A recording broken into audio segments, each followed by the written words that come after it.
बिहार के राजधानी पटना के बांकेपुर विधानसभा सीट पर उपचुनाव को लेकर सियासी पारा हाई है।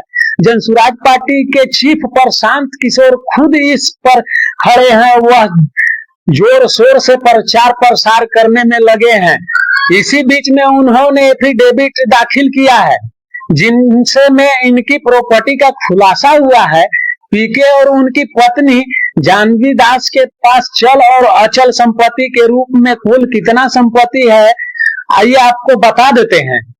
हलफनामा के मुताबिक प्रशांत किशोर के पास कुल संपत्ति लगभग 22.19 करोड़ रुपए है, जिसमें चल संपत्ति 22.19 करोड़ रुपए, नगद बैंक बैलेंस और अन्य विशेष अचल संपत्ति शून्य है। वहीं उनकी पत्नी जानवी की बात करें तो उनके पास कुल 99.51 करोड़ रुपए हैं, जिनमें चल संपत्ति 89.51 करोड़ रुपए हैं और अचल संपत्ति 10 करोड़ है। दोनों लोग पति पत्नी की मिलाकर के 121.70 करोड़ रुपए की संपत्ति है। प्रशांत ने हलफनामे में सोने चांदी के आभूषणों से लेकर जमीन तक किसी भी रूप में कितनी संपत्ति बताई है। प्रशांत किशोर और उनकी पत्नी की संपत्ति के विवरण आपको बता देते हैं कि प्रशांत किशोर की संपत्ति कैश 65,570 रुपए है। प्रशांत किशोर के पत्नी के पास कैश 1,95,200 रुपए है। फिक्स डिपॉजिट 7 करोड़ 36,24,202 रुपए हैं। प्रशांत किशोर पर कर्ज 5 करोड़ 77,53,765 रुपए हैं। खुद के पास चल संपत्ति 22 करोड़ 19,74,976 रुपए हैं। पत्नी के पास चल संपत्ति 99 करोड़ 51,67,249 रुपए हैं। जनसुराज पार्टी को 2024 और 25 में 10 करोड़ रुपए दान दिए। प्रशांत किशोर के पास ना कोई अपनी गाड़ी है और ना ही है कोई विशेष चीज। सोने की रिंग 1,35,000 की है। पत्नी के पास 64,12,500 रुपए की सोने की ज्वेलरी है। 46,000 की चांदी है। प्रॉपर्टी जमीन वगैरह 73 करोड़ 87 लाख रुपए के हैं। प्रॉपर्टी जमीन वगैरह पत्नी के पास 12 करोड़ 42 लाख रुपए हैं। यानी इन सब कुल चीजों को मिला करके देखा जाए तो लगभग 200 करोड़ के आसपास 2 अरब के मालिक हैं प्रशांत किशोर। प्रशांत किशोर ने कहां से पढ़ाई किया है?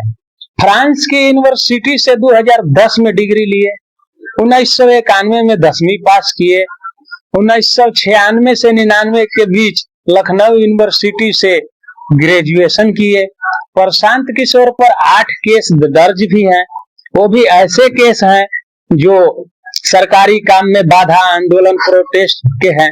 चलिए यह सब बातें तो होते ही रहते हैं, लेकिन आपको बता दें कि यह जो बांकेपुर का उपचुनाव है यह एक हॉट सीट बन गया है। इसमें प्रशांत किशोर का एंट्री ही एक हॉट सीट बन गया है, क्योंकि यह लड़ाई 2 तरफा है। लोग बता रहे हैं कि यह लड़ाई 3 तरफा है, लेकिन यह लड़ाई सिर्फ और सिर्फ 2 तरफा है। BJP versus Jan Suraaj.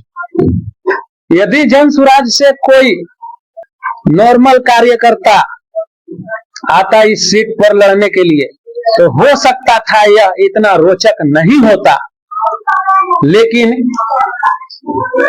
जनसुराज के फाउंडर प्रशांत किशोर ही इस सीट पर मैदान में आ चुके हैं और अपना नामांकन भी कर दिए हैं।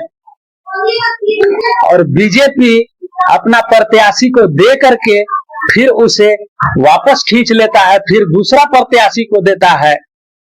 और ये बांकेपुर सीट इसलिए भी इतना चर्चा का विषय बना हुआ है कि यहाँ आरजेडी तो बिल्कुल भी नहीं दिख रहा है।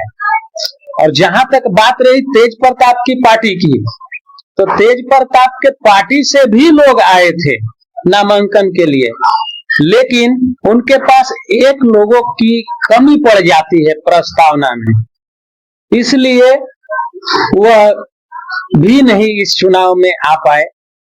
तो यह त्रिकोणीय मुकाबला होने जा रहा है, लेकिन स्पष्ट रूप से यह जनसुराज वर्सेस बीजेपी ही होगा। और यह नितिन नवीन की सीट है।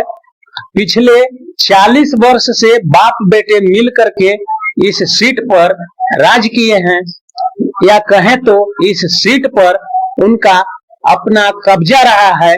और यह एक बीजेपी का अभेद्य दुर्ग है, अभेद्य किला है, जिसको प्रशांत किशोर भेदने का कोशिश कर रहे हैं।